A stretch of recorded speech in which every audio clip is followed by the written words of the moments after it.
দর্শক, আজ আমি আপনাদের জন্য নিয়ে এলাম রিফ্রেশমেন্ট অরেঞ্জ জুস। দেখে নেওয়া যাক অরেঞ্জ জুস বানাতে যা যা লাগছে। মধু, বিট লবণ, অরেঞ্জ, আইস কিউব।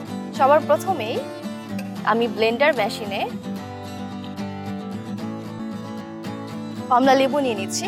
দর্শক, কমলা লেবুতে আছে ভিটামিন সি, যা রোগ প্রতিরোধ ক্ষমতা বাড়ায় এবং এর মধ্যে পর্যাপ্ত পরিমাণে পটাশিয়াম, আয়রন এবং ভিটামিনস মিনারেলস থাকার কারণে অনেক পুষ্টিকর। যারা অরেঞ্জ খেতে পছন্দ করেন না তারা এভাবে খেতে পারেন। এখন আমি নিয়ে নিচ্ছি আইস কিউব। কয়েকটি আইস কিউব দিয়ে দিচ্ছি একটু মধু। দর্শক, মধুতে আছে অ্যান্টিঅক্সিডেন্ট, যা রোগ প্রতিরোধ ক্ষমতা বাড়ায়। এটি দিবেন পরিমাণ মতো, যে যতটুকু খেতে পছন্দ করেন।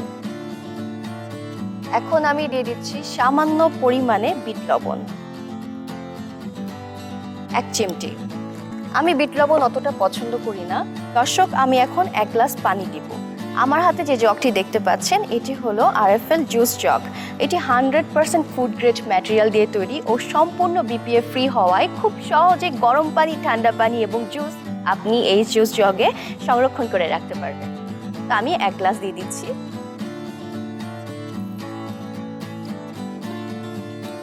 এখন আমি ব্লেন্ডার মেশিনে ব্লেন্ড করব।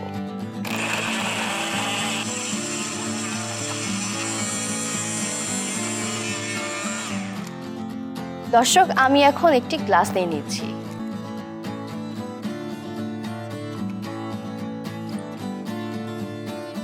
গ্লাস পরিবেশন করব। একটু গ্লাসের চারপাশে ভিতরে মধু দিয়ে দিচ্ছি। যে কোনো পুষ্টিকর জুস যদি খেতে যতই ভালো হোক না কেন, যদি গার্নিশিং করা না হয় তাহলে কিন্তু সেটি খেতে ইচ্ছা করে না। তো সেক্ষেত্রে বাচ্চাদের জন্য জুস সবসময় গার্নিশিং করে দেওয়াটাই বেটার। এখন আমি দিয়ে দিচ্ছি বরফ কুচি, দিয়ে দিচ্ছি। এই ড্রিঙ্কটি অনেক পুষ্টিকর এবং ইফতার টেবিলে অনেক রিফ্রেশমেন্ট দিবে। দিয়ে দিচ্ছি প্রাণাপ।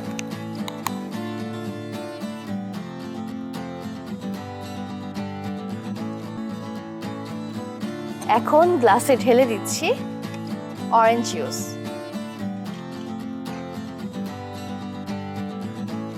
খুব সুন্দর একটি ফ্লেভার বের হয়েছে। এত কালারফুল, বাচ্চারা তো অবশ্যই খেতে পছন্দ করবে, সাথে বড়রাও।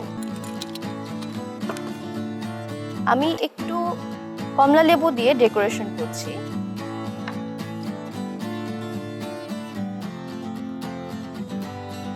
দিয়ে দিচ্ছি মিন্ট লিফ একটু পরিবেশনের জন্য, যেন দেখতে অনেক কালারফুল লাগে। ফিনিশিং এর জন্য নিয়ে নিচ্ছি ছোট্ট একটি ছাতা।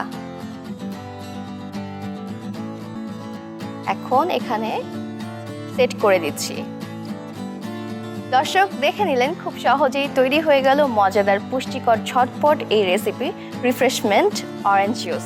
সো আর দেরি না করে বানিয়ে ফেলুন এবং পরিবেশন করুন আপনার ইফতার টেবিলে। দর্শক, এতক্ষণ আপনারা দেখছিলেন আরএফএল জুস জগ নিবেদিত শরবত সমাহার অনুষ্ঠান। আগামীকাল নতুন কোনো রেসিপি নিয়ে একই সময় আপনাদের সামনে আবারও হাজির হব। ততক্ষণ পর্যন্ত সবাই ভালো থাকুন, সুস্থ থাকুন এবং দীপ্ত টিভির সাথে থাকুন। আল্লাহ হাফেজ।